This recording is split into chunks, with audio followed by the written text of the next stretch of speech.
ಐದನೇ ಭಾಷೆ ಭಾಗ, ನಾಲ್ಕನೇ ಭಾಷೆ ಭಾಗದಲ್ಲಿ ಏನಾಯ್ತು ವಿಚಾರ? ಜ್ಞಾನಕ್ಕೂ ಕರ್ಮಕ್ಕೂ ಸಮುಚ್ಚಯ ಇಲ್ಲ ಅನ್ನೋ ವಿಚಾರ ಆಯ್ತು. ಅಂದ್ರೆ ಕರ್ಮವು ಕರ್ತೃತ್ವಾದಿ ಬುದ್ಧಿಯನ್ನು ಇಟ್ಕೊಂಡು ನಡೆಯುವಂಥದ್ದು. ಕ್ರಿಯಾಕಾರಕವು ಸತ್ಯ, ನಾನು ಕರ್ತೃನು ಸತ್ಯ, ದೇಹಿನಿಗೂ ಸತ್ಯ, ಜನ್ಮ ಪಾಪಗಳು ಪಾಪ ಇಟ್ಕೊಂಡು ಕರ್ಮ ನಡೆಯುತ್ತೆ. ಜ್ಞಾನದೆಲ್ಲ ಬಾಧೆ ಮಾಡಿಬಿಟ್ಟಾಗುತ್ತೆ.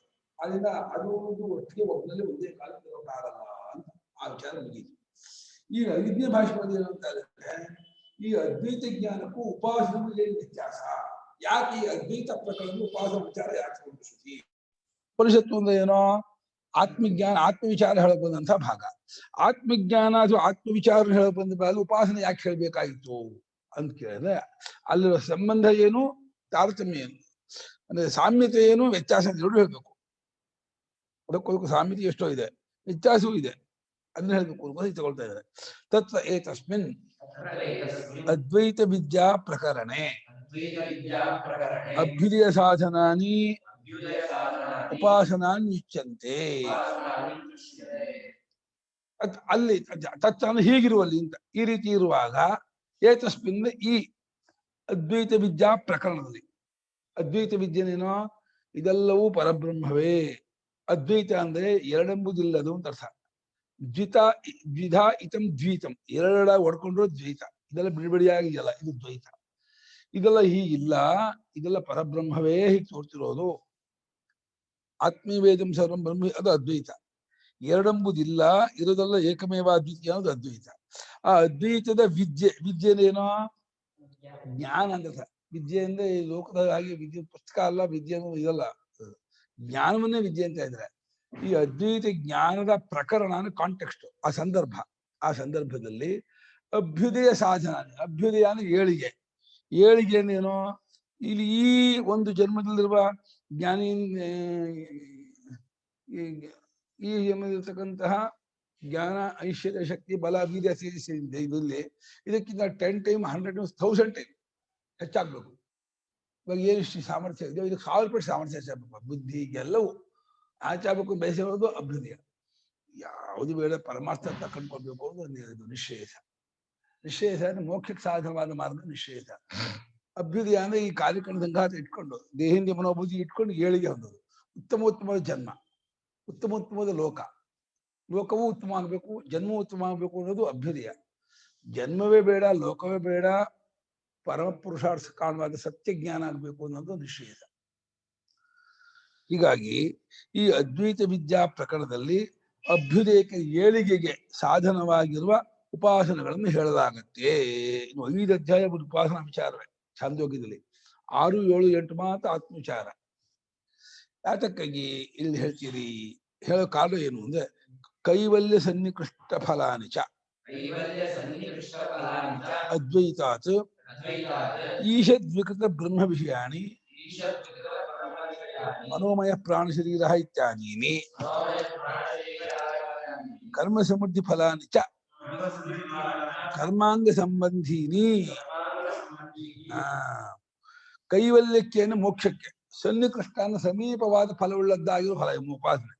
ಉಪಾಸನೆ ಫಲ ಯಾವ ಲೋಕ? ಸತ್ಯಲೋಕ, ಬ್ರಹ್ಮಲೋಕ.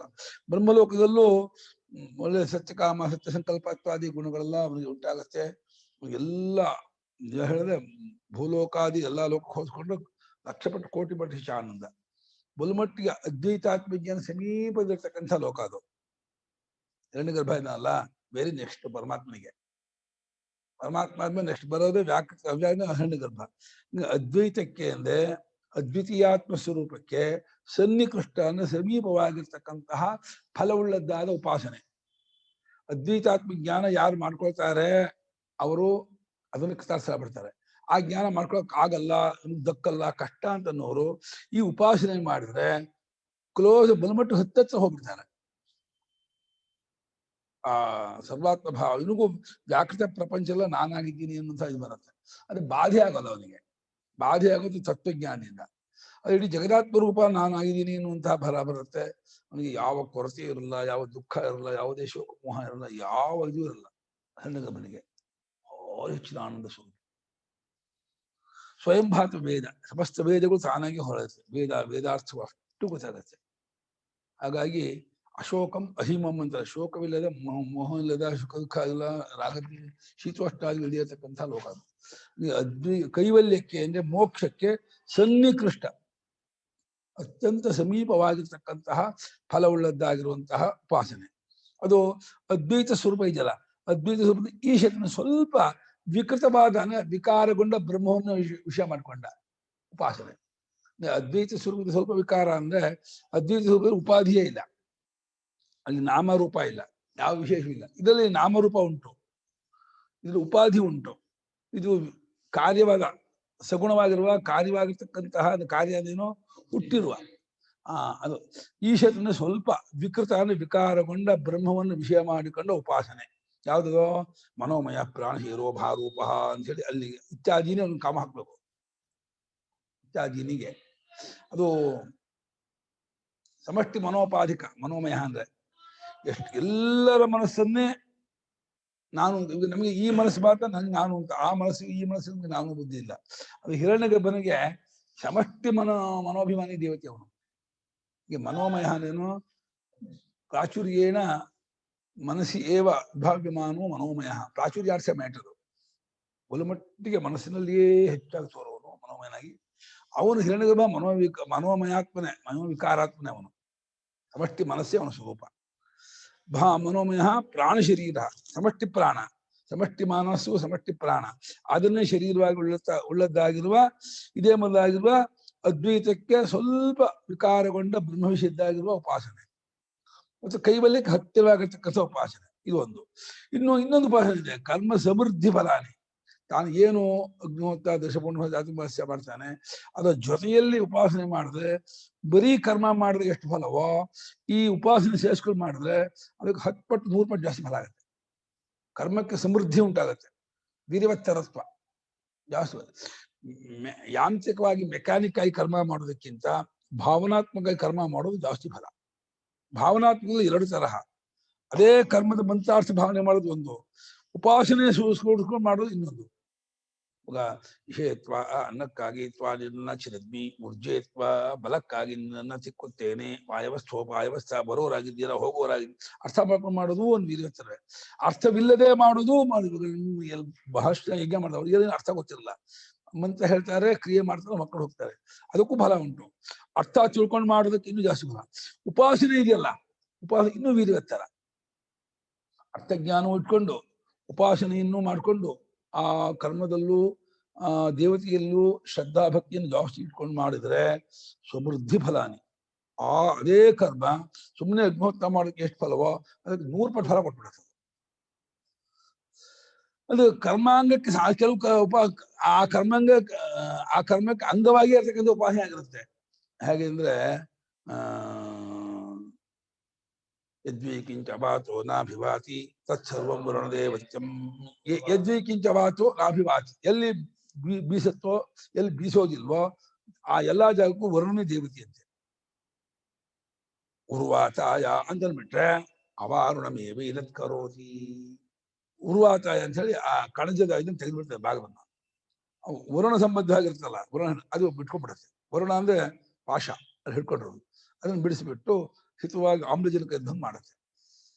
ಕ್ಲೋಸ್ ಆಗಿದ್ರೆ ಅದು ಬಿಳಿ ಅಂಗಾರಕ್ಕೆ ಸೇರಿರುತ್ತೆ. ಅಂಗಾರ ಡೈಆಕ್ಸೈಡ್ ಇದ್ರೆ ಅದು ಉಸಾಡಕ್ಕಾಗಲ್ಲ, ಸತ್ತೋಗ್ತೀವಿ. ತೆಗೆದು ಗಾಳಿ ಬೀಸಾಡಿದ್ರೆ ಅದು ಆಮ್ಲಜನಕ ಆಗುತ್ತೆ. ಆಮ್ಲಜನಕ ವಾಯುವಿನಿಂದ ಉಂಟಾಗುತ್ತೆ. ಉರ್ವಾತಾಯ ಅಂತ ಹೇಳಿದ್ರೆ ಅದು ಆ ವಾಯುವಿನನ್ನ ಇದಕ್ಕೆ ಕಾರಣವಾಗಿರ್ತಕ್ಕ ಭಾವನೆ ಮಾಡೋದಿದೆಯಲ್ಲ, ಅದು ಒಂದು ಕರ್ಮ ಸಮೃದ್ಧಿ ಕಾರಣವಾಗಿರ್ತಕ್ಕಂಥ. ಹಾಗಾಗಿ ಕರ್ಮಾಂಗವಾಗಿ ಉಪಾಸನೆ ಅದು. ಇನ್ನು ಉದ್ಗೀತೋಪಾಸನೆ ಇದೆಯಲ್ಲ, ಉದ್ಗೀತೋಪಾಸನೆ ಅವನು ಬೇಕಾದ್ರೆ ಸೋಮಯಾಗ ಮಾಡ್ಬೇಕಾದ್ರೆ ಸೇರಿಸ್ಕೊಂಡು ಮಾಡ್ಬೋದು, ಬಿಟ್ಟು ಮಾಡ್ಬೋದು. ಸೇರಿಸ್ಕೊಂಡು ಮಾಡಿದ್ರೆ ಅದು ಸಮೃದ್ಧಿ ಫಲ ಆಗುತ್ತೆ. ಸೇರಿಸ್ಕೊಂಡು ಮಾಡದೆ ಹೋದ್ರೆ ಅದಕ್ಕೆ ಏನೋ ಒಂದು ಫಲ ಆಗಿರುತ್ತೆ. ಇನ್ನು ಕರ್ಮಾಂಗಕ್ಕೆ ಸಂಬಂಧಪಟ್ಟದ್ದು ಉದ್ಗೀತೋಪಾಸನೆ. ಇನ್ನು ಕರ್ಮ ಸಮೃದ್ಧಿ ಬಲವು ಅರ್ಥಜ್ಞಾನ, ದೇವತಾಜ್ಞಾನ, ಭಕ್ತಿ ಇವೆಲ್ಲ ನಮ್ಮ ಪ್ರಾಚೀನ ಕಾಲದಲ್ಲಿ ಸಂಸ್ಕೃತ ಭಾಷೆಯೇ ಆಡು ಭಾಷೆಯಾಗಿರುವಾಗ ಅವ್ರು ಮತ್ತೆ ಅರ್ಥಗಳ ಅವಶ್ಯಕತೆ ಇರಲಿಲ್ಲ. ಕನ್ನಡ ಭಾಷೆಗೆ ಹೇಗೆ ಅರ್ಥ ಆಗಬೇಕಾಗಿಲ್ವೋ, ಕನ್ನಡ ಮಾತಾಡಿ ಮತ್ತೆ ಅರ್ಥ ಆಗ್ಬೇಕೋನಾ, ಕನ್ನಡ ಭಾಷಾ ಅರ್ಥ ಆಗ್ತಾ ಹೋಗುತ್ತೆ. ಹಾಗೆ ಸಂಸ್ಕೃತ ಭಾಷೆಯೇ ಅವರಿಗೆ ಜೀವ ಭಾಷೆಯಾಗಿದ್ದಾಗಿದ್ದಾಗ ಅವ್ರಿಗೆ ಬೇರೆ ಹೇಳ್ತಾನೆ ಅರ್ಥ ಆಗ್ತಾ ಇತ್ತು ಅವರಿಗೆ. ಹಾಗಾಗಿ ಅವರಿಗೆ ಉಪಾಸನಾ ಅನ್ನೋದು ಒಂದು ಎಕ್ಸ್ಟ್ರಾ ಬೇಕಾಯಿತು. ನಮ್ಗೆ ಇವತ್ತೇನು ಅಂದ್ರೆ ಅರ್ಥಜ್ಞಾನವೂ ಬೇಕು, ಆ ಪದಕ್ಕೆ ಅರ್ಥವೇ ಗೊತ್ತಾಗಲ್ಲ. ಜೊತೆಗೆ ದೇವತಾ ಪರಿಚಯ ಆಗ್ಬೇಕು. ಆಮೇಲೆ ಆ ದೇವತಾ ಪರಿಚಯಕ್ಕೂ ಆ ಕರ್ಮಾರ್ಥಕ್ಕೂ ಸಂಬಂಧವೇ ಇಲ್ಲ ಉಪಾಸನೆ ಭಾಷೆ. ನೋಡಿ, ಗಾಯತ್ರಿ ಉಪಾಸನೆ ಇದೆಯಲ್ಲಪ್ಪ, ಗಾಯತ್ರಿ ಉಪಾಸನೆ ಏನು ಅಲ್ಲ, ಅದು ತತ್ಸವಿತುರ್ವರೆಣ್ಯಂ ಅನ್ನೋದು ಭೂಮಿ ಅಂತರಿಕ್ಷ ದ್ವಿಲೋಕ ಅಂತ ಭಾವನೆ ಮಾಡ್ಬೇಕು. ಆ ಪಾದಕ್ಕೂ ಭೂಮಿ ಅಂತರಿಕ್ಷಕ್ಕೂ ನಮ್ಗೆ ಸಂಬಂಧ ಗೊತ್ತಾಗಲ್ಲ. ಶಾಸ್ತ್ರ ಹೇಳ್ತಾ ಇದೆ ಈ ಮೊದಲನೇ ಪಾದ ಲೋಕಾತ್ಮಕವಾಗಿದೆ ಏನ್ ಭಾವನೆ ಮಾಡ್ಬೇಕು, ಎರಡನೇ ಪಾದ ವೇದಾತ್ಮಕವಾಗಿದೆ. ರುಚೋ ಭೂಮಿ ಅಂತರಿಕ್ಷ ಜೌಹು ಅನ್ನೋದು 8 ಅಕ್ಷರ, ತತ್ಸವಿತುರ್ವರೆಣ್ಯಂ ಅನ್ನೋದು 8 ಅಕ್ಷರ. ಅದನ್ನು ಕೂಡಿಸ್ಕೊಂಡು ಭಾವನೆ ಮಾಡುವುದು ಅದು ಶಾಸ್ತ್ರ ಕಂಡುಕೊಂಡಂತ ವಿಶೇಷ. ಅಂದ್ರೆ ಮೊದಲನೇ ಪಾದ ಅಡಿ ಲೋಕಾತ್ಮಕವಾಗಿದೆ ಅಂತ ಭಾವನೆ ಮಾಡಬೇಕು, ಎರಡನೇ ಪಾದ ಅಡಿ ವೇದಾತ್ಮಕವಾಗಿದೆ ಅಂತ ಭಾವನೆ, ರುಚೋ ಯಜುಂಷ ಸಾಮಾನ್ಯ. ಮೂರನೇ ಪಾದ ಪ್ರಾಣಾಪಾನ ಕ್ರಿಯಾತ್ಮಕವಾಗಿದೆ ಅಂತ. ಜಗತ್ತೆಲ್ಲ ಇರೋದು ಮೂರೇ, ನಾಮ ರೂಪ ಕರ್ಮ. ಜಗತ್ತು ನಾಮರೂಪ ಕರ್ಮ ಬಿಟ್ಟು ಏನೂ ಇಲ್ಲ. ನಾಮರೂಪ ಕರ್ಮಾತ್ಮಕವಾಗಿದೆ ಗಾಯತ್ರಿ ಮಂತ್ರ ಅಂತ ಭಾವನೆ ಮಾಡೋದಿದೆಯಲ್ಲ, ಅದು ಮಂತ್ರಾರ್ಥವೂ ಅಲ್ಲ, ಮಂತ್ರದ ದೇವತೆಯೂ ಅಲ್ಲ. ಸ್ವತಂತ್ರವಾಗಿ ಶಾಸ್ತ್ರ ಇದಕ್ಕೆ ಈಕ್ವೇಶನ್ ಮಾಡಿ ಹೊಂದಿಸಿ ನಾಮರೂಪ ಕರ್ಮಕ್ಕೂ ಗಾಯತ್ರಿಗೂ ಹೊಂದಿಸಿಬಿಟ್ಟು ಭಾವನೆ ಮಾಡಿ ಕೊಡ್ತಾ ಇದೆ. ಅದು ಜಗದಾತ್ಮ ಭಾವ ಪ್ರಾಪ್ತಿ ಆಗುತ್ತೆ ಅದಕ್ಕೆ, ಆ ಉಪಾಸನೆ ಮಾಡುವವರಿಗೆ. ಹೀಗೆ ಕರ್ಮ ಸಮೃದ್ಧಿ ಎಂಬ ಫಲವನ್ನುಂಟು ಮಾಡುವ ಉಪಾಸನೆಗಳು, ಕರ್ಮಾಂಗವಾಗಿರ್ತಕ್ಕದ್ದಾದ ಉಪಾಸನೆಗಳು. ಕರ್ಮಾಂಗವಾದ ಕರ್ಮಕ್ಕೆ ಸಂಬಂಧಪಟ್ಟ ಕರ್ಮದ ಜೊತೆಯಲ್ಲೇ ಬರುವ ಕರ್ಮಾಂಗ ಅಂದ್ರೆ ಕರ್ಮ ಇದ್ದಿದ್ದ ಕಾಲ ಮಾಡಲ್ಲ, ಅದನ್ನ ಅದು ಮಾಡ್ಬೋದು. ಯಾಕಂದ್ರೆ ಕರ್ಮ ಇದ್ದಿದ್ದ ಕಾಲ ಮಾಡ್ಕೊಂಡು ಅಭ್ಯಾಸ ಮಾಡ್ಕೊಂಡ್ರೆ ಕರ್ಮಕಾಲ ಮಾಡಕ್ಕಾಗೋದು. ಅದು ಕರ್ಮಾಂಗವಾಗಿ ಮಾಡುವುದು ಕರ್ಮಕಾಲದಲ್ಲಿ ಮಾತ್ರ ಮಾಡೋದನ್ನ ಅರ್ಥ ಇಟ್ಕೊಂಡಿದ್ದಾರೆ. ಕರ್ಮಾಂಗವಾಗಿ ಉಪಾಸನೆಗಳನ್ನ ಈ ವಿದ್ಯಾ ಪ್ರಕರಣದಲ್ಲಿ, ಅದ್ವೈತ ವಿದ್ಯಾ ಪ್ರಕರಣದಲ್ಲಿ ಹೇಳಲಾಗಿದೆ ಎಂದು. ಯಾಕೆ ಹೇಳ್ತೀರಾ ಇಲ್ಲಿ ಇವಾಗ ಕಾರಣ ಕೊಡ್ತಾರೆ. ರಹಸ್ಯ ಸಾಮಾನ್ಯ ಮನೋವರ್ತಿ ಸಾಮಾನ್ಯಾಚ. ಅದ್ವೈತಾತ್ಮಜ್ಞಾನವು ಮಹಾರಹಸ್ಯ. ರಹಸ್ಯ ಏನ್ ಗೊತ್ತಾ? ಅಲ್ಲ, ರಹಸ್ಯ ಅಂದ್ರೆ ಗುರುಪದೇಶದಿಂದಲೇ ಗೊತ್ತಾಕೋಬೇಕು ಅನ್ನೋ ಅರ್ಥದಲ್ಲಿ ರಹಸ್ಯ. ಸ್ವತಂತ್ರ ತಾನು ತಿಳ್ಕೊಳ್ಳೋದು ಅಲ್ಲ. ಇದು ಹೇಳಿದ್ರು ಅರ್ಥ ಆಗಲ್ಲ ಅನ್ನೋದು ರಹಸ್ಯ ಆಗಲ್ಲ. ರಹಸ್ಯ ಅನ್ನೋದು ಯಾರಿಗೂ ಅರ್ಥ ಆಗ್ಬಾರ್ದು ಅಂತ ನಾವು ಇಟ್ಕೊಂಡಿದ್ದೀವಿ. ಇದು ರಹಸ್ಯ ಅಂದ್ರೆ ಗುಟ್ಟು ಏನು, ಯಾರಿಗೂ ಗೊತ್ತಾಗ್ಬಾರ್ದು ಅಂತ. ಇದು ಯಾರಿಗೂ ಹಾಗೆ ಗೊತ್ತಾಗೋದಲ್ಲ. ಇದು ಯಾವುದು ಅದ್ವೈತಾತ್ಮಿಕ ಜ್ಞಾನ. ಅದನ್ನು ಗುರು ಉಪದೇಶದಿಂದಲೇ ಗೊತ್ತಾಗುವಂಥದ್ದು ಅನ್ನೋ ಅರ್ಥದಿಂದ ಸುಲಭವಾಗಿ ಗೊತ್ತಾಗೋದಲ್ಲ, ಅರ್ಥವಾಗೋದಲ್ಲ. ಗುರುಪದೇಶದಿಂದ ಗೊತ್ತಾಗಬೇಕು ಅನ್ನೋ ರಹಸ್ಯ. ಮನೋವೃತ್ತಿ ಸಾಮಾನ್ಯ ಅಂದ್ರೆ ಉಪಾಸನೆಗೂ ಮನಸ್ಸಿನಲ್ಲಿಯೇ ಭಾವನೆ ಮಾಡೋದು. ಅದ್ವೈತಾತ್ಮಿಕ ಜ್ಞಾನವೂ ಮನಸ್ಸಿನಲ್ಲೇ ಮಾಡೋದು. ತಪ್ಪಿಕೆ ಆಗಿರೋದಲ್ಲೇ ಮನಸ್ಸಿನಲ್ಲಿ, ಸರಿಯಾದ ತಿಳುವಳಿಕೆ ಬರ್ಬೇಕಾದ್ರಲ್ಲೇ. ಬರೀ ಆತ್ಮವಿಚಾರ ಒಂದೇ ಅಲ್ಲ, ಎಲ್ಲಾ ಜ್ಞಾನವೂ ಮನಸ್ಸಿಗೆ ಆಗೋದು. ಒಂದು ಗಣಿತ ಎಲ್ಲಾಗೋದು ಜ್ಞಾನ, ವ್ಯಾಕರಣ ಜ್ಞಾನ ಆಗೋದಲ್ಲೇ. ಎಲ್ಲಾ ವಿದ್ಯಾಜ್ಞಾನವೂ ಮನಸ್ಸಿನಲ್ಲೇ ಆಗೋದು. ಆತ್ಮ ವಿಷಯದಲ್ಲಿರೋ ತಪ್ಪುವಿಕೆಯೂ ಮನಸ್ಸಿನಲ್ಲೇ ಆಗಿರೋದು. ಹೋಗ್ಬೇಕಾಗಿರೋದು ಮನಸ್ಸಿನಲ್ಲೇ. ಅಲ್ಲ, ವೃತ್ತಿನೇನೋ ಪ್ರತ್ಯಯ, ಆಕಾರ. ಮನಸ್ಸಿನಲ್ಲಿ ಒಂದು ಪ್ರತ್ಯಯ ಆಕಾರ. ಆ ಮನೋವೃತ್ತಿ ಸಾಮಾನ್ಯ ಮತ್ತು ರಹಸ್ಯ ಸಾಮಾನ್ಯ. ಅದು ಗುರುಮುಖದಿಂದಲೇ ಶಾಸ್ತ್ರದಿಂದಲೇ ಗೊತ್ತಾಗುವಂಥದ್ದು ಅಂತಾಗಿದೆ. ಸುಲಭವಾಗಿ ಅದು ಗೊತ್ತಾಗೋದಲ್ಲ ಅದು. ಹಾಗಾದ್ರಿಂದ ಇವು ಉಪಾಸನೆಯೂ ಹಾಗೆ. ಉಪಾಸನೆಯನ್ನು ಗುರುಗಳಿಂದಲೇ ತಿಳ್ಕೋಬೇಕು ಮತ್ತು ಶಾಸ್ತ್ರದಿಂದಲೇ ತಿಳ್ಕೋಬೇಕು. ಇದು ಮನಸ್ಸಿನಲ್ಲಿಯೇ ನಡೆಯುವುದು ಉಪಾಸನೆಗೆ ಬಾಹ್ಯ ಕಾರಕಗಳು ಬೇಡ, ಹೊರಗೆ ಕ್ರಿಯೆ ಬೇಡ. ಏಕಾಂತ ಕೂತ್ಕೊಂಡು ಭಾವನೆ ಮಾಡ್ತಾ ಕೂತ್ಕೋಬೇಕು. ಪ್ರೇಮದಿಂದ ದೇವತೆಯಲ್ಲಿ ತನ್ಮಯತೆ ತಂದ್ಕೊಂಡು ನಿರಂತರವಾಗಿ ಮಾಡೋದು ಉಪಾಸನೆ. ಪ್ರೇಮ ಇರಬೇಕು ಮತ್ತೆ ನೈರಂತರ್ಯ ಇರಬೇಕು. ಪ್ರೇಮದಿಂದ ನಿರಂತರವಾಗಿ ಮಾಡುವಂತಹ ಭಾವನೆಯೇ ಉಪಾಸನೆ. ಅದಷ್ಟು ಮನಸ್ಸಿನಲ್ಲೇ ಮಾಡೋದು. ಆತ್ಮಜ್ಞಾನವೂ ಮನಸ್ಸಿನಲ್ಲೇ ಆಗೋದು. ಹಾಗಾಗಿ ಆತ್ಮಜ್ಞಾನಕ್ಕೂ ಉಪಾಸನೆಗೂ ಮನಸ್ಸಿನಲ್ಲಿ ಆಗೋದು ಅನ್ನೋ ಒಂದು ಹೋಲಿಕೆ ಇದೆ. ಮತ್ತು ಗುರುಮುಖದಿಂದಲೇ ಗೊತ್ತಾಗುವಂಥದ್ದು ರಹಸ್ಯವಾದ ವಿಚಾರ, ಸೂಕ್ಷ್ಮವಾದ ವಿಚಾರ ಅನ್ನೋದು ಸಾಮಾನ್ಯತೆ ಇದೆ. ಆದ್ರಿಂದ ಈ ಅದ್ವೈತ ಪ್ರಕರಣದಲ್ಲಿ ಉಪಾಸನೆಯನ್ನು ಹೇಳಿದೆ ಅಂತ ಭಾಷ್ಯಕಾರರು ಉಪಾಸನೆಯನ್ನ ಅದ್ವೈತಾತ್ಮಕ ಪ್ರಕರಣದಲ್ಲಿ ಜ್ಞಾನ ಪ್ರಕರಣ ಯಾಕೆ ಹೇಳ್ತಾರೆ ಅಂತಂದ್ರೆ ಈ ಎರಡು ಕಾರಣ ಅಂತ ಇದ್ದಾರೆ. ರಹಸ್ಯ ಸಾಮಾನ್ಯ, ಮನೋವೃತ್ತಿ ಸಾಮಾನ್ಯ ಚ, ಈ ಎರಡು ಕಾರಣದಿಂದ ಅದ್ವೈತಾತ್ಮಕ ಪ್ರಕರಣೆ ವಿದ್ಯಾ ಉಚ್ಯತೆ, ಉಪಾಸನಾ ಉಚ್ಯಂತೆ. ಉಪಾಸನೆ ಜ್ಞಾಪಕ ಇರಬೇಕು. ಇದು ತುಂಬಾ ಸೂಕ್ಷ್ಮವಾದ ವಿಚಾರ. ಎಲ್ಲ ಏನೋ ಹೇಳಿದೆಪ್ಪ ಸಂಸ್ಕಾರ, ಇನ್ನೂ ಹೇಳ್ತಾರೆ. ಮುಂದೆ ಹೇಳುವಂತ ಆತ್ಮಜ್ಞಾನಕ್ಕೆ ಇದು ಆಗುತ್ತೆ, ಸಹಾಯವೂ ಆಗತ್ತೆ. ಯಾರು ಉಪಾಸನೆ ಮಾಡಿ ಪಕ್ವತೆಯನ್ನು ಪಡ್ಕೊಂಡಿರ್ತಾರೋ ಅವರಿಗೆ ಆತ್ಮಜ್ಞಾನವನ್ನು ಕೊಟ್ಟರೆ ತಕ್ಷಣ ತಿಳ್ಕೊಂಡ್ಬಿಡ್ತಾರೆ. ಉಪಾಸನೆಯನ್ನೇ ಮಾಡದೆ, ಕರ್ಮಯೋಗವನ್ನೇ ಮಾಡದೆ, ಸಾಧನೆಯನ್ನೇ ಮಾಡದೆ ಇದ್ದರಿಗೆ ವೇದಾಂತ ಉಪದೇಶ ಹೇಳಿದ್ರೆ ಅದು ರೀಬೌಂಡ್ ಆಗುತ್ತೆ. ಅದು ಮರಳುಗಾಡಲ್ಲಿ ಬೀಜ ಬಿತ್ತಿದ್ರೆ ಸೀದ್ ಹೋಗುತ್ತೆ, ಅದು ಮೊಳಕೆ ಬರೋಲ್ಲ. ಹಾಗೆ ಯಾರಲ್ಲಿ ಅಂತಃಕರಣದಲ್ಲಿ ಸಂಸ್ಕಾರವಿಲ್ಲವೋ ಅದು ಹುಲುಸಾದ ಕೇಳಿಯ ಪಕ್ವಾಗೋದು. ಈಗ ಜಮೀನನ್ನ ಹುಲುಸಾಗಿ ಮಾಡ್ತಾರೆ. ಅಂದ್ರೆ ಉಕ್ಕೆ ಹೊಡೆದ್ಬಿಟ್ಟು ಕಸ, ಕಲ್ಲು, ಮುಳ್ಳು, ಗಿಳ್ಳು ಎಲ್ಲ ತೆಗೆದ್ಬಿಟ್ಟು ಗೊಬ್ಬರ ಹಾಕಿ ನೀರ್ ಬಿಟ್ಟು ಕೊಳಸ್ಬಿಟ್ಟು ಆಮೇಲೆ ಅದಕ್ಕೆ ಲಳ್ಳಿ ಮಾಡಿ ಬೀಜ ಹಾಕ್ತಾರೆ. ಅವು ಚೆನ್ನಾಗಿ ಬರುತ್ತೆ ಗಿಡಗಳು. ಆ ರೀತಿ ನಮ್ಮ ಅಂತಃಕರಣ ಚೆನ್ನಾಗಿ ಅದ್ವೈತಾತ್ಮಜ್ಞಾನ ಹೀರ್ಕೋಬೇಕಾದ್ರೆ ಅದು ಚೆನ್ನಾಗಿ ಸಂಸ್ಕಾರ ಬೇಕು. ಸಂಸ್ಕಾರವಾಗೋದು ಉಪಾಸನೆಯಿಂದ. ಆ ಉಪಾಸನೆ ಮಾಡಕ್ ಆಗದೆ ಇದ್ದವರಿಗೆ ಕರ್ಮಯೋಗ ಮಾಡ್ಬೇಕಾಗತ್ತೆ. ಹಾಗಾಗಿ ಅದ್ವೈತಾತ್ಮಜ್ಞಾನಕ್ಕೂ ಉಪಾಸನೆಗೂ ರಹಸ್ಯ ಸಾಮಾನ್ಯತ್ವ ಒಂದು, ಮನೋವೃತ್ತಿ ಸಾಮಾನ್ಯ ಎರಡು. ಈ ಎರಡು ಕಾರಣದಿಂದ ಈ ಅದ್ವೈತಾತ್ಮ ಪ್ರಕರಣದಲ್ಲಿ ಉಪಾಸನೆಯನ್ನು ಹೇಳಿದೆ. ಯಥಾ ವಿವರಣೆ ಕೊಡ್ತಾರೆ. ಯಥಾ ಅದ್ವೈತ ಜ್ಞಾನಂ ಮನೋವೃತ್ತಿ ಮಾತ್ರ ತಥಾ ಅನ್ಯಾನ್ಯಪಿ ಉಪಾಸನಾನಿ ಮನೋವೃತ್ತಿ ರೂಪಾಣಿ ಇತಿ ಅಸ್ತಿ ಸಾಮಾನ್ಯಂ. ತುಂಬಾ ಹೊರಟು ವೇದ ಹಬ್ಬ ನೋಡಿದ್ನಲ್ಲ, ಕವಕ ಮಾಡಿದ ನಿಧಾನ ಅದು ಮನಸ್ಸಲ್ಲಿ ಹಿಡಿಬೇಕು. ಅವನು ಹೇಳಿ ಮುಗಿಸಿ ಟಕ್ ಮಾಡ್ಬಿಡ್ತಾನೆ, ಜೋರು ಹೇಳ್ಬಿಡ್ತಾನೆ. ತಪ್ಪದು. ಅವನ ಅಣ್ಣ ಇನ್ನೂ ಭಾಷೆ ಹೇಳ್ತಾನೆ, ತುಂಬಾ ತಪ್ಪದು. ವೇದ ಹಾಗೆ ಗೀತಿ ಶೀಘ್ರಿ ಶಿರಃಕಂಪಿ ಶೀಘ್ರಿ ಇದೆಯಲ್ಲ, ಅದ ಅಧಮ ಪಾಠ ಅಂತ ಹೇಳಿದೆ. ಹಾಡ ಹೇಳೋದು, ಫಾಸ್ಟ್ ಹೇಳೋದು ಅದು ಅಧಮ ಪಾಠ ಅಂತ ಹೇಳಿದ್ದಾರೆ. ಶಿಕ್ಷೆ ಆಗೋದು ಹಿಡಿಬೇಕು, ಮನಸ್ಸಿನ ಧಾನ ಹೇಳೋದು, ಏನು ಮುಗಿಯೋದಿಲ್ಲ. ಹೇಗೆ ಅದ್ವೈತ ಜ್ಞಾನ ಇದೆಯಲ್ಲ, ಅದ್ವೈತ ಜ್ಞಾನ ಅಂದ್ರೆ ಅದ್ವಿತೀಯವಾದ ಪರಬ್ರಹ್ಮ ಜ್ಞಾನ ಅದ್ವೈತ ಜ್ಞಾನ ಅಂತಾರೆ. ನಿತ್ಯ ಶುದ್ಧ ಬುದ್ಧ ಮುಕ್ತ ಸ್ವರೂಪವಾದ ಪರಮಾತ್ಮನೇ ನಾನು ಅಂತ ತಿಳ್ಕೊಳ್ಳೋದೇ ಅದ್ವೈತ ಜ್ಞಾನ. ಅದು ಮನೋವೃತ್ತಿ ಮಾತ್ರ. ಮಾತ್ರ ಶಬ್ದ ಏನ್ ಹೇಳುತ್ತೆ? ಹೊರಗಿನ ಕ್ರಿಯೆ ಆಗಲಿ, ಹೊರಗಿನ ಇದರ ಇಂದ್ರಿಯ ವ್ಯಾಪಾರವಾಗಲಿ ಅದನ್ನ ಆಗೋದು. ಕ್ರಿಯಾದಿಂದಲಾಗಲಿ ಇಂದ್ರಿಯ ಜನ್ಯವಾಗಿ ಆಗಲ್ಲ. ಮನಸ್ಸಿನ ವ್ಯಾಪಾರ ಇಂದ್ರಿಯ ವ್ಯಾಪಾರದಿಂದ ಉಂಟಾಗೋದಲ್ಲ. ಮನಸ್ಸಿನಲ್ಲಿಯೇ ಮನಸ್ಸನ್ನ ಉಪಕರಣ ಮಾಡಿಕೊಂಡು ಅನುಭವದಿಂದ ಕಂಡುಕೊಳ್ಳೋದು ಹೇಗೋ ಅದೇ ರೀತಿ ಅನ್ಯಾನಿ ಉಪಾಸನಾನಿ ಅಂದ್ರೆ ಬೇರೆ ಉಪಾಸನೆ ಯಾವುದೋ?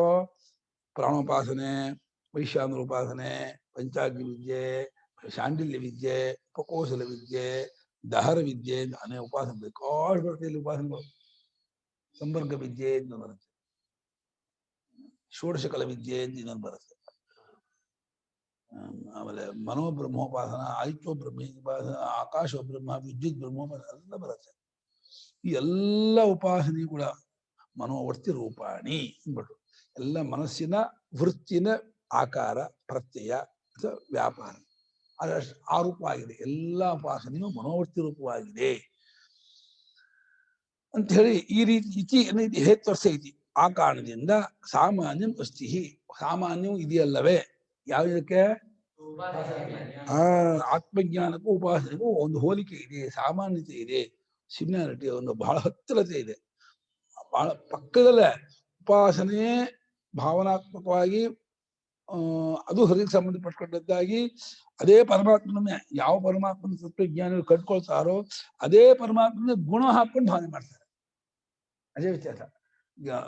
ಅನುಭವಿಗಳು, ಜ್ಞಾನಿಗಳು ಸ್ವರೂಪದಲ್ಲಿ ಕಂಡುಕೊಂಡ್ಬಿಡ್ತಾರೆ, ಹಾಗಿದೆ ಅಂತ ತಾವಾಗಿ ತಗೊಂಡ್ಬಿಡ್ತಾರೆ. ಅದನ್ನ ಆಸ್ ಇಟ್ ಈಸ್ ಹಾಗೆ ಭಾವನೆ ಮಾಡ್ತಾರೆ, ಗುಣ ಕೊಟ್ಟು ಶಾಸ್ತ್ರೋಕ್ತ ಪ್ರಕಾರ ಭಾವನೆ ಮಾಡ್ತಾರೆ. ಅದು ಉತ್ತಮವಾದಂತಹ ಲೋಕ ಪ್ರಾಪ್ತಿಗೆ ಕಾರಣ, ಉತ್ತಮ ಸಂಸ್ಕಾರಕ್ಕೂ ಕಾರಣ. ಹಾಗಾದ್ರೆ ವ್ಯತ್ಯಾಸ ಏನೋ? ಸಾಮಾನ್ಯ ಮನೋವೃತ್ತಿ ಸಾಮಾನ್ಯ ರಹಸ್ಯ ಸಾಮಾನ್ಯ ವ್ಯತ್ಯಾಸ ಹೇಳ್ಬೇಕಲ್ಲ ಅಂದ್ರೆ ಹೇಳ್ತೀವಲ್ಲ. ಕಸ್ತರಿ ಅದ್ವೈತ ಜ್ಞಾನಸ ಉಪಾಸನಾಂಚ ವಿಶೇಷ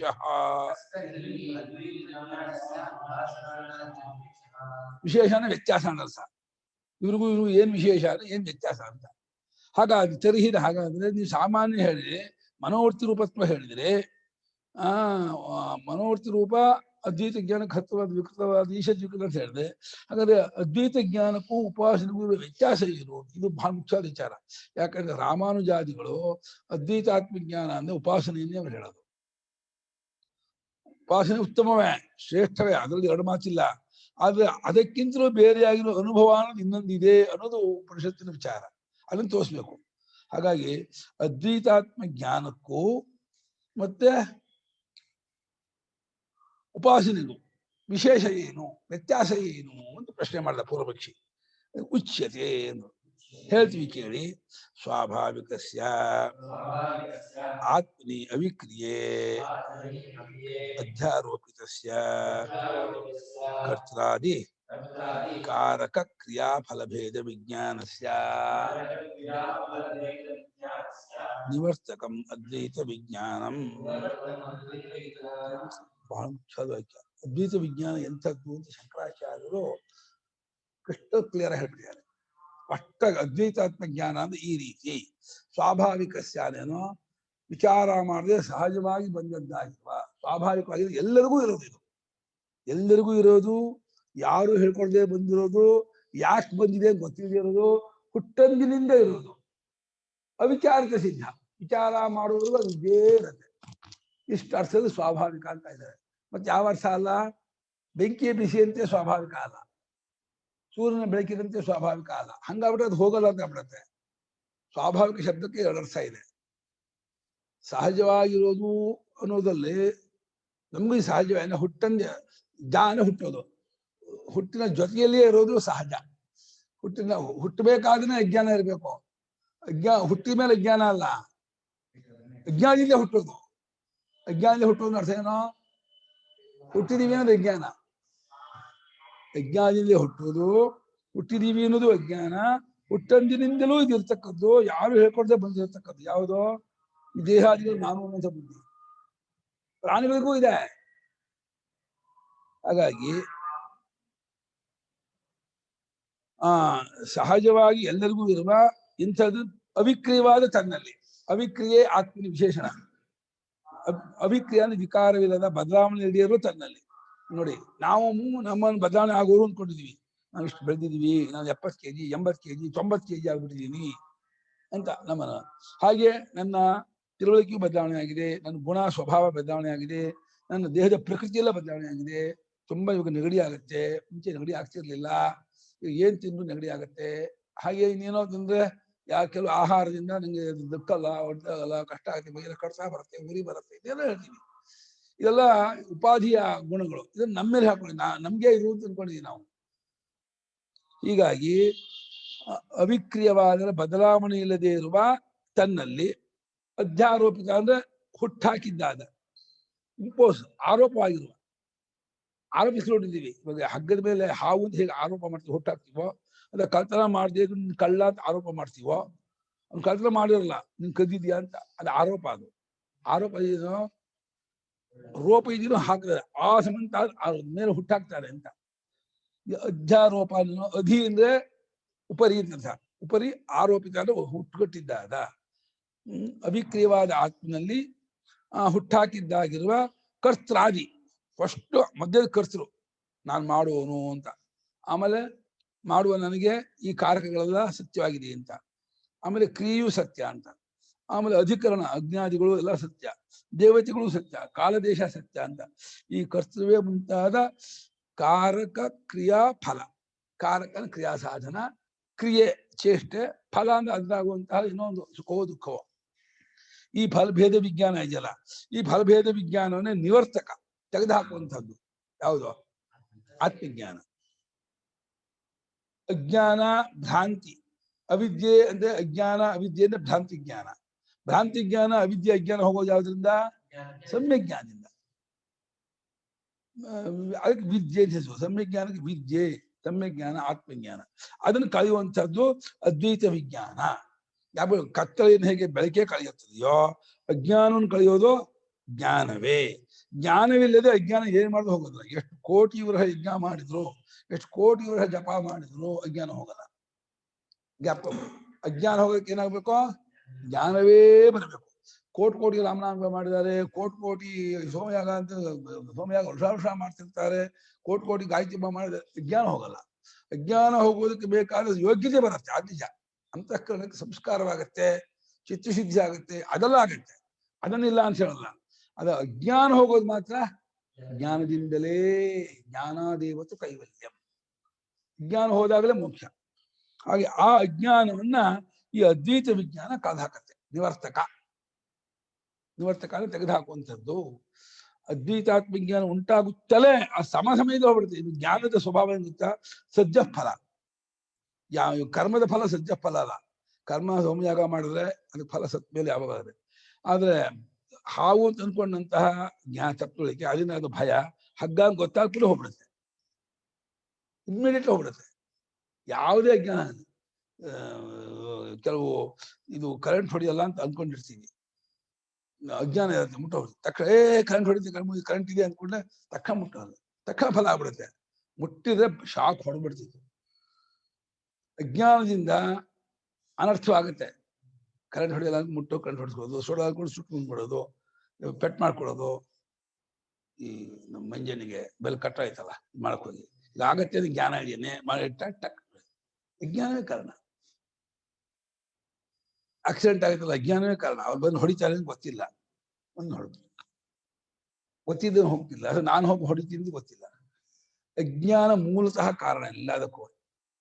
ಆ ಅಜ್ಞಾನವೆಂಬ ಕಾರಣದಿಂದ ಆದ ಅನರ್ಥವು ಜ್ಞಾನವೆಂಬ ನಿಮಿತ್ತದಿಂದ ಉಂಟಾದ ಆ ವಿದ್ಯೆಯಿಂದ ಅಜ್ಞಾನ ಹೋಗಿ ಅನರ್ಥ ಹೋಗುತ್ತೆ. ಹಾಗಾಗಿ ಅದನ್ನ ಕಳೆಯುವಂತಹದ್ದು ಅದ್ವೈತ ವಿಜ್ಞಾನವೇ.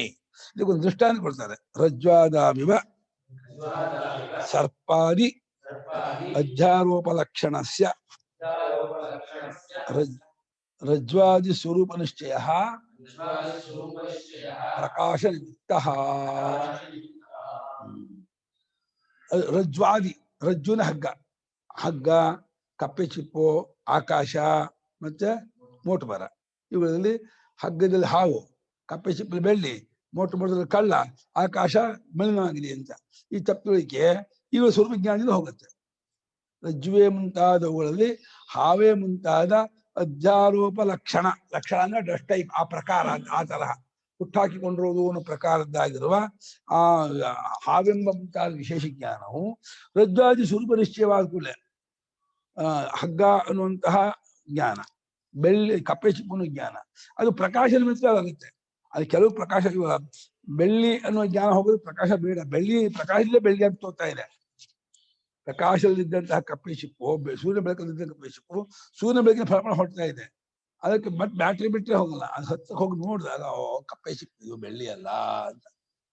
ಕಪ್ಪೆ ಚಿಪ್ಪು ಅದು ಬೇಗ ಗೊತ್ತಾಗ್ತದೆ. ಕೆಲವು ತಗಡು ಪೀಸ್ ಇರುತ್ತಲ್ಲ, ಗೊತ್ತಾಗೋದಿಲ್ಲ ಬೆಳ್ಳಿಯೋ ಅಲ್ವೋ ಹೌದು ಅಂತ.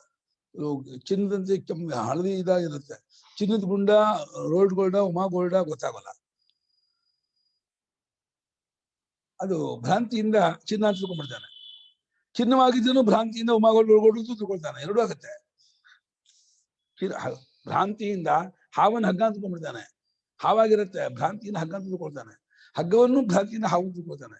ಭ್ರಾಂತಿಗೆ ಹಗ್ಗವನ್ನು ಮಾತ್ರ ಹಾವು ತಿಳ್ಕೊಳ್ಳೋದು, ಹಾವನ್ನು ಹಗ್ಗ ಅಂತ ತಿಳ್ಕೊಳ್ಳೋದಿಲ್ಲ ಅಂತಿಲ್ಲ. ತಗೊಳ್ತೀನಿ, ನೀರು ಹಾಕೊಡ್ತಾರೆ.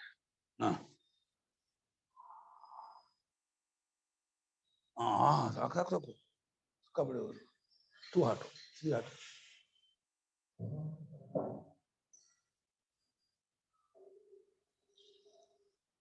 ಸಾಕು ಅಲ್ವಾ?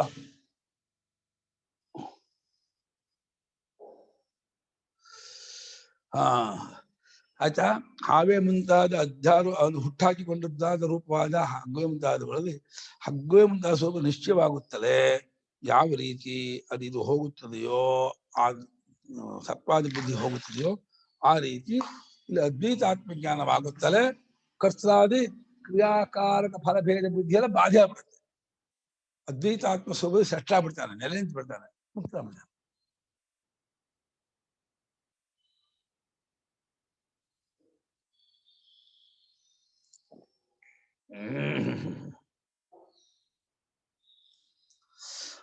ಇವಾಗ ಬರೀ ಭಾಷೆಗಾರ ಉಪಾಸನೆ ಅಂದ್ರೆ ಏನು ಅಂತ ಬಹಳ ಮುಖ್ಯವಾದ ವಾಕ್ಯ ತಿಳ್ಕೊಬೇಕು. ಉಪಾಸನಂತೂ ಯಥಾಶಾಸ್ತ್ರ ಸಮರ್ಪಿತಂ ಕಿಂಚಿದ್ ಆಲಂಬನಂ ಉಪಾದಾಯ ತಸ್ಮಿನ್ ಸಮಾನ ಚಿತ್ತವೃತ್ತಿ ಸಂತಾನಕರಣಂ ತದ್ವಿಲಕ್ಷಣ ಪ್ರತ್ಯಯ ಅನಂತರಿತಂ ಇತಿ ವಿಶೇಷ. ಉಪಾಸನೆ ಅಂದ್ರೆ ಏನು? ರಾಮೋಪಾಸನೆ ಅಂದ್ರೆ ಶಿವೋಪಾಸನೆ ಅದ್ ಮಾಡ್ತೀವಿ ಹೊರಟಿ ನಿಂತ್ಕೊಳ್ಳಿ. ಶಿವೋಪಾಸನೆ ಹೇಗ್ ಮಾಡೋದು, ರಾಮೋಪಾಸನೆ ಹೇಗ್ ಮಾಡೋದು ಅಂತಂದ್ರೆ, ಒಂದು ಶಾಸ್ತ್ರ ಅಂದ್ರೆ ವಾಲ್ಮೀಕಿಗಳು ರಾಮಾಯಣದಲ್ಲಿ ರಾಮನ ಹೇಗೆ ವರ್ಣನೆ ಮಾಡಿದಾರೋ, ಅದು ವ್ಯಾಸರೇ ಆಗಲಿ ಮಹಾಭಾರತ ರಾಮನ ವರ್ಣನೆ ಹೇಗೆ ಮಾಡಿದಾರೋ, ಪುರಾಣದಲ್ಲೇ ರಾಮನ ವಿಚಾರ ಬರೋದು, ವೇದದಲ್ಲಿ ರಾಮನ ವಿಚಾರ ಬರೋಲ್ಲ, ಶಿವನ ವಿಚಾರ ಪುರಾಣದಲ್ಲೇ ಬರೋದು. ಅಥವಾ ಪ್ರಾಣೋಪಾಸನೆ ಮಾಡ್ತೀನಿ, ವೈಶ್ವಾನರ ಉಪಾಸನೆ ಮಾಡ್ತೀನಿ, ಶ್ರುತಿ ಹೇಳುತ್ತೆ. ಒಟ್ಟು ಯಾವ ದೇವತೆಯನ್ನು ಉಪಾಸನೆ ಮಾಡ್ತೀರೋ ಆ ದೇವತಾ ವಿಚಾರ ಎಲ್ಲಿ ಹೇಳಿದೆ ನೋಡ್ಕೋಬೇಕು ಫಸ್ಟ್. ಅದು ಆ ದೇವತೆ ವಿಚಾರ ಎಲ್ಲಿ ಹೇಳಿದೆ, ಯಾವ ರೀತಿ ಹೇಳಿದೆ ಆಮೇಲೆ, ಎಲ್ಲಿ ಹೇಳಿದೆ ಫಸ್ಟ್, ಯಾವ ರೀತಿ ಹೇಳಿದೆ ಸೆಕೆಂಡು. ಅವನು ಯಥಾಶಾಸ್ತ್ರ ಅಂದ್ರೆ ಶಾಸ್ತ್ರಂ ಅನತಿಕ್ರಮ್ಯ ಯಥಾಶಾಸ್ತ್ರಂ ತೇನ ಸಮರ್ಪಿತಂ. ಸಮರ್ಪಿತಂ ನಾಮ ಪ್ರಕಾಶಿತಂ ಜ್ಞಾಪಿತಂ. ರಾಮಾಯಣದಲ್ಲಿ ರಾಮನ ಸ್ವರೂಪವನ್ನು ಯಾವ ರೀತಿ ಅವರು ವರ್ಣನೆ ಮಾಡಿದ್ದಾರೆ. ಅದು ಶತಶ್ಲೋಕಿ ರಾಮಾಯಣದಲ್ಲಿ ಮೊದಲನೇ 100 ಶ್ಲೋಕ ಇದೆಯಲ್ಲ, ಅಲ್ಲಿ ರಾಮನ ಬಹಳ ಚೆನ್ನಾಗಿ ವರ್ಣನೆ ಮಾಡಿದ್ದಾರೆ, ಸುಂದರ ವರ್ಣನೆ ಮಾಡಿದ್ದಾರೆ. ಅಯೋಧ್ಯ ಕಾಂಡದಲ್ಲೂ ಮೊದಲನೇ ಅಧ್ಯಾಯದಲ್ಲಿ ರಾಮನನ್ನು ಬಹಳ ಚೆನ್ನಾಗಿ ವರ್ಣನೆ ಮಾಡಿದ್ದಾರೆ ವಾಲ್ಮೀಕಿಗಳು. ಅದಷ್ಟನ್ನು ಅವನ 5-6 ಶ್ಲೋಕ 8 ಶ್ಲೋಕ ಇದೆ, ಅಷ್ಟನ್ನು ಬೈಹಾಟ್ ಮಾಡ್ಕೋಬೇಕು, ಗಟ್ ಮಾಡ್ಕೋಬೇಕು. ಅರ್ಥಾನುಸಂಧಾನವಾಗಿ ಆ ನಖಶಿಖ ಪರ್ಯಂತ ಉಗುರಿಂದ ತಲೆವರೆಗೂ ಅಥವಾ ಉಗುರುವರೆಗೂ ಅವನ ಅವಯವಗಳನ್ನ ಕಲ್ಪಿಸ್ಕೊಳ್ಳೋದು ಒಂದು, ಆಮೇಲೆ ಅವನ ಗುಣಗಳನ್ನ ತಗೊಳ್ಳೋದು 2, ಆಮೇಲೆ ಅವನು ಮಾಡೋ ಲೋಕ ಕಲ್ಯಾಣ ಮಾಡೋದು 3, ಆಮೇಲೆ 4ನೇದು ನಮಗೂ ಒಂದು ಸಂಬಂಧವನ್ನು ಕಲ್ಪಿಸ್ಕೊಳ್ಳೋದು, ನನ್ನ ಸ್ವಾಮಿ, ನನ್ನ ಗುರು, ನನ್ನ ಸರ್ವಸ್ವ ಅಂತ ಮಾಡ್ಕೊಳ್ಳೋದು.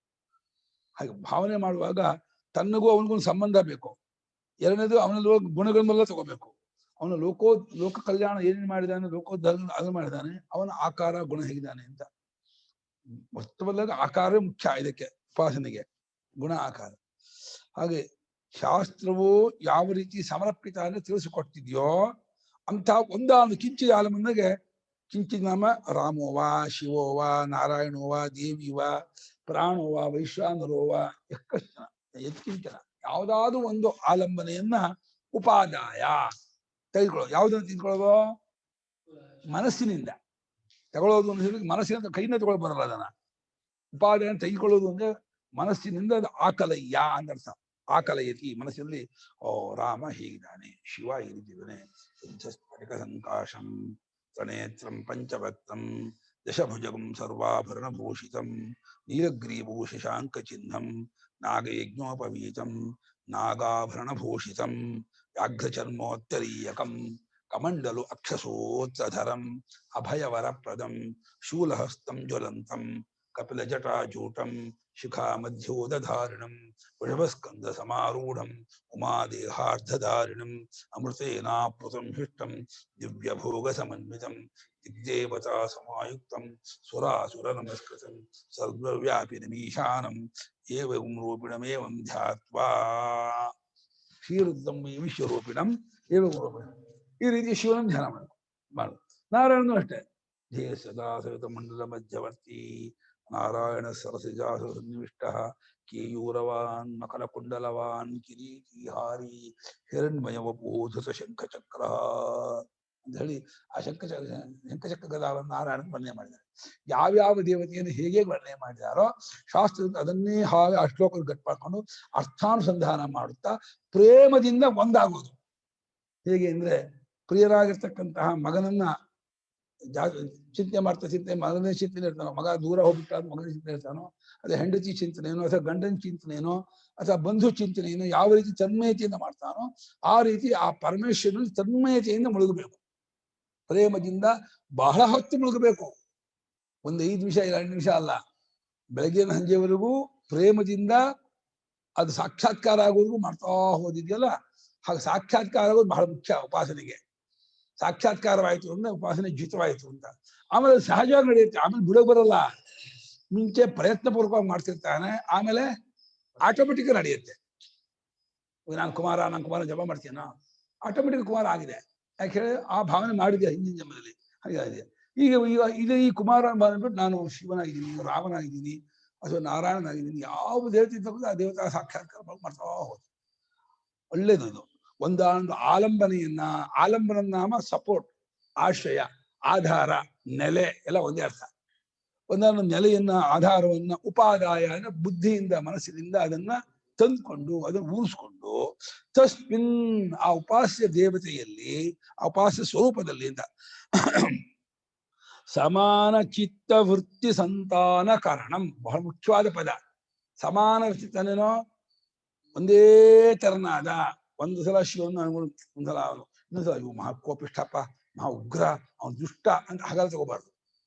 ನೀವು ಯಾವ ರೀತಿ ಉಪಾಸನೆ ದೇವತೆ ಪ್ರೇಮದಿಂದ, ಗುಣದಿಂದ ತಗೊಂಡ್ಯೋ, ಅದೇ ಪ್ರೇಮವನ್ನು, ಅದೇ ಗುಣಗಳನ್ನ ಚಿತ್ತವೃತ್ತಿಯಲ್ಲಿ ಪ್ರವಾಹ ಹರಿಸ್ಬೇಕಂತೆ. ಈಗ ನದಿ ಅನುಸ್ಯೂತವಾಗಿ ಉಗಮ ಸ್ಥಾನದಿಂದ ಸಮುದ್ರವರೆಗೂ ಹರ್ಕೊಂಡು ಹೋಗಿದೆಯೋ, ಹಾಗೆ ನಿನ್ನ ಈ ವೃತ್ತಿ ಹೇಳೋದನ್ನ ಎದ್ದು ಆ ಪರಮಾತ್ಮ ಒಂದಾಗುವವರೆಗೂ ಮಾಡ್ತಾ ಹೋಗ್ಬೇಕು. ಸಮಾನವಾದ ಅಂದ್ರೆ ಒಂದೇ ತರನಾದ, ಸಮಾನ ಅಂದ್ರೆ ಒಂದೇ ತರನಾದ, ಸಿಮಿಲಾರಿಟಿ. ಚಿತ್ತದ ವೃತ್ತಿಯನ್ನ, ಚಿತ್ತದ ಆಕಾರ, ವ್ಯಾಪಾರವನ್ನ ಸಂತಾನಕರಣಂ, ಸಂತಾನ ಅಂದ್ರೆ ಕಾನ್ಸ್ಟೆಂಟ್ ಆಗಿ, ನಿರಂತರವಾಗಿ, ಎಡಬಿಡದೆ ಮಾಡೋದು ಅನ್ನೋದೇನಿದೆ, ಇದಕ್ಕೆ ಉಪಾಸನೆ ಅನ್ಸು. ಅಷ್ಟೇ ಅಲ್ಲ, ತದ್ವಿಲಕ್ಷಣವಾದ ಪ್ರತ್ಯಯ ಅನಂತದ. ಆ ಉಪಾಸನೆ ಮಾಡ್ಬೇಕಾದ್ರೆ ಈ ಶಿವನ ಉಪಾಸನೆ ಮಾಡ್ತಿದ್ದೆ, ಅಥವಾ ರಾಮನ್ ಮಾಡ್ತಿದ್ರೆ, ನಾರಾಯಣ ಮಾಡ್ತಿದ್ದೆ, ಅದಕ್ಕೆ ವಿಲಕ್ಷಣವಾದ ರಾಜಕೀಯ ವಿಚಾರ, ವ್ಯವಹಾರ ವಿಚಾರ, ಇವ್ರ ಬೇರೆ ವಿಚಾರ, ಇದನ್ನ ಅಂತರಿತಾನೆ ಬೆರಕೆ ಆಗೋದು. ಅನಂತರಿತಾನೆ ಬೆರಕೆ ಆಗದೇ ಇರೋಗಿ ನೋಡ್ಕೋಬೇಕು.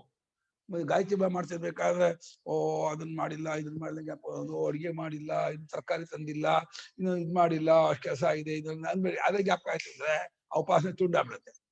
ಉಪಾಸನೆ ಕೂತಾಗ ಅಡಿಗೆನೂ ಮರ್ತು ಬಿಡ್ಬೇಕು, ಮನೆ ಕೆಲಸ ಎಲ್ಲ ಮರ್ತು ಬಿಡ್ಬೇಕು, ಪ್ರಪಂಚವನ್ನು. ಅದಕ್ಕೆ ಉಪಾಸನೆಗೂ ಸನ್ಯಾಸಿಯ ಮುಖ್ಯಾಧಿಕಾರಿ ಶಾಸ್ತ್ರ ಹೇಳೋದು. ಯಾಕಂದ್ರೆ ಸನ್ಯಾಸಿಗೆ ಏನು ಜವಾಬ್ದಾರಿ ಇಲ್ವಲ್ಲ, ಆ ಸನ್ಯಾಸಿಯನ್ನು ನೋಡ್ಕೊಳ್ಳೋದು ಗೃಹಸ್ಥರು, ಆ ವಿಷಯ ಬೇರೆ. ಆ ಸನ್ಯಾಸಿಗೆ ಉಪಾಸನೆಯಲ್ಲಿ ಕೂತು ಬಿಟ್ಟ ಅಂದ್ರೆ ಅವನಿಗೆ ರಾಜಕೀಯ, ವ್ಯವಹಾರ, ಲೌಕಿಕ ಚಿಂತನೆ, ನಂಟಿಷ್ಟರ ಚಿಂತನೆ, ತನ್ನ ದೇಹಯಾತ ಚಿಂತನೆ ಅದು ರೂಪ.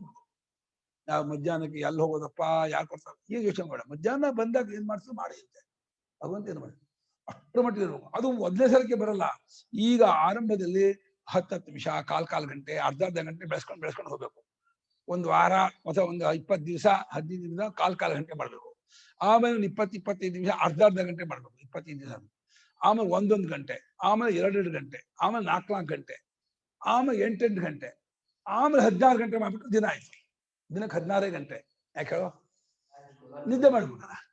ನಿದ್ದೆ ಮಾಡ್ಬಿಟ್ರೆ ನೀವು 16 ಗಂಟೆ ಕಾಲ ಪ್ರೇಮದಿಂದ, ತನ್ಮಯತೆಯಿಂದ ಆ ದೇವತೆಯಲ್ಲಿ ಮುಳುಗಿದೆ ಅಂತಂದ್ರೆ, ಒಂದು 6 ತಿಂಗಳು ಮುಳುಗಿದೆ ಅಂದ್ರೆ ಮುಂದೆ ಅದನ್ನ ನೋಡ್ಕೊಳತ್ತೆ. 6 ತಿಂಗಳು ನೀನ್ ನೋಡ್ಕೊಂಡ್ರೆ 60 ವರ್ಷ ಅದನ್ನ ನೋಡ್ಕೊಳತ್ತೆ. ಏನು 6 ತಿಂಗಳಿಗೂ 60 ವರ್ಷಕ್ಕೂ ಅಷ್ಟು ವ್ಯತ್ಯಾಸ. Only 6 month.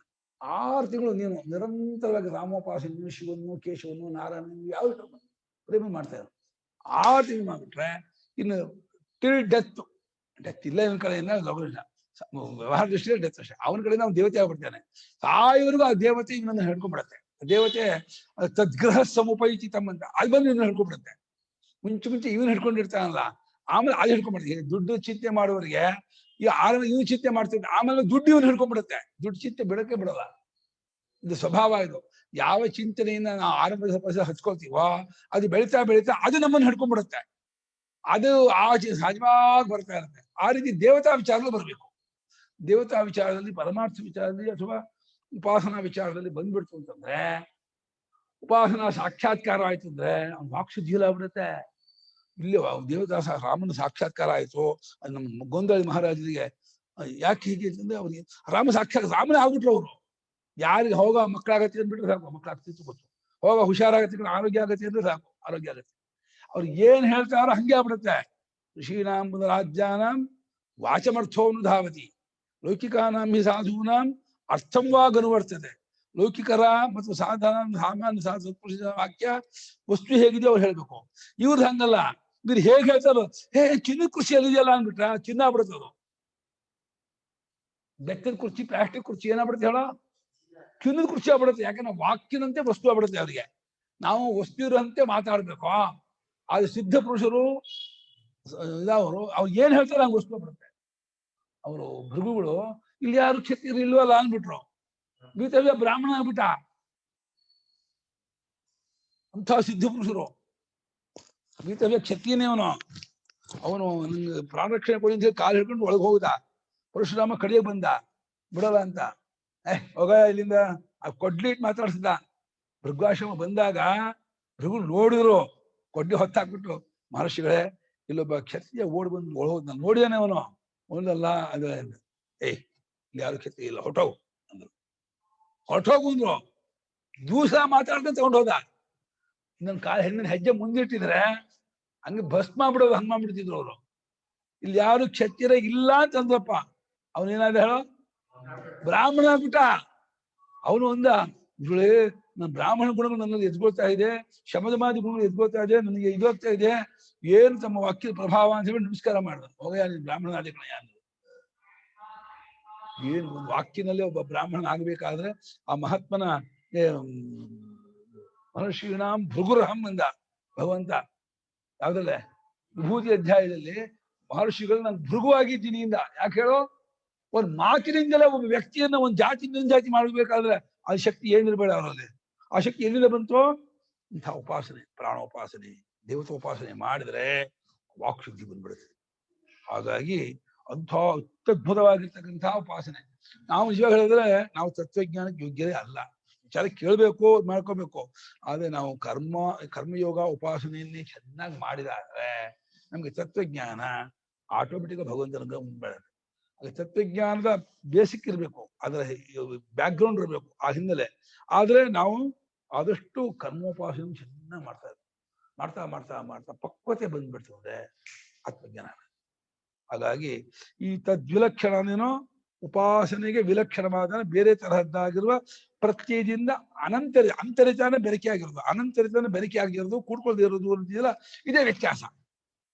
ಯಾವ್ದಕ್ಕೋ ಆ ಜ್ಞಾನಕ್ಕೂ ಉಪಾಸನೆಗೂ ಇದು ವ್ಯತ್ಯಾಸ. ಸಮಾನ ಯಾವುದು? ಮನೋವೃತ್ತಿ ಸಾಮಾನ್ಯ, ರಹಸ್ಯ ಸಾಮಾನ್ಯ. ವ್ಯತ್ಯಾಸ ಯಾವುದು? ಯಥಾಶಾಸ್ತ್ರ ಸಮರ್ಪಿತಂ. ಇಲ್ಲಿ ಶಾಸ್ತ್ರ ಹೇಳ ಹಾಗೆ ನಮಗೆ ಅಲ್ಲಿ ಅನುಭವ ಮುಖ್ಯ ಅಲ್ಲ. ಉಪಾಸನೆಯಲ್ಲಿ ನಿನ್ನ ಅನುಭವಕ್ಕಲ್ಲ ಬರೋದು, ಪಾಠ ಇಲ್ಲ. ಅನುಭವದ ಶ್ರದ್ಧೆ, ಪ್ರೇಮ, ಭಕ್ತಿ ಅನ್ನೋದೇ, ಪ್ರೇಮ ಅನ್ನೋದೇ. ಶ್ರದ್ಧೆ ಭಕ್ತಿ ಮುಖ್ಯ. ಏಕಾಗ್ರತೆಯಿಂದ ನಿರಂತರ ಅದು ಕರ್ತೃತಂತ್ರ ಉಪಾಸನೆ. ಜ್ಞಾನ ವಸ್ತುತಂತ್ರ, ಅದು ಅನುಭವ ಪ್ರಧಾನ, ಇದು ಭಾವನಾ ಪ್ರಧಾನ. ಅದು ಶಾಸ್ತ್ರ ಹೇಳಿದಷ್ಟೇ ಅದಕ್ಕೆ. ಈ ಶಾಸ್ತ್ರ ಹೇಳಿದಾದ್ರೂ ಅನುಭವದ ಕೊಳಗಾಣುವಂಥದ್ದು. ಇಲ್ಲಿಯೇ ಈಗಲೇ ಫಲವಾಗುವುದು ಜ್ಞಾನ. ಉಪಾಸನಾ ಫಲ ಜನ್ಮಾಂತರ ಲೋಕಾಂತರ ಫಲವಾಗುವುದು. ಈಗ ಈ ಲೋಕ ಜನಕ್ಕೆ ಬರೋಕ್ಕಾಗಲ್ಲ. ನೀನು ಸಾಕ್ಷಾತ್ಕಾರ ಆದ್ರೂ ಈ ಉಪಾಧಿ ಹೋದ್ಮೇಲೆ ನಿನ್ನಲ್ಲಿ ಆ ಜನ್ಮ ಬರೋದು. ಹಾಗಾಗಿ ಈ ರೀತಿ ಸಾಮಾನ್ಯತೆ ವ್ಯತ್ಯಾಸವನ್ನ ಉಪಾಸನೆಗೂ ಜ್ಞಾನಕ್ಕೂ ತಿಳ್ಕೋಬೇಕು. ಮತ್ತೆ ಆಯ್ತು.